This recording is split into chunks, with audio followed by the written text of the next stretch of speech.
tin ko ay ginamit ng sister-in-law ko for business. I am a regular teacher. Depende ginamit ba pag pang-register ng business. Kung tin mo ang ginamit at pangalan mo, so sa legal, sa'yo yung business na kapangalan, di ba? Unusual nga lang, dapat kasi mas maganda kung hindi natin ipagamit yung tin natin since ikaw ang may-ari ng business na yon sa side ng law natin or kay BIR. Basta naman na-file yung mga kailangan i-comply ng business na tinayo ng sister-in-law mo, wala namang problema, na-file yung tax.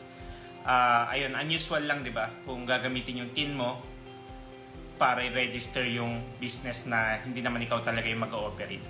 You are a freelancer at meron kang concern or question regarding freelancers BIR registration and freelancers tax compliance, comment mo lang yan at sasagutin ko yan.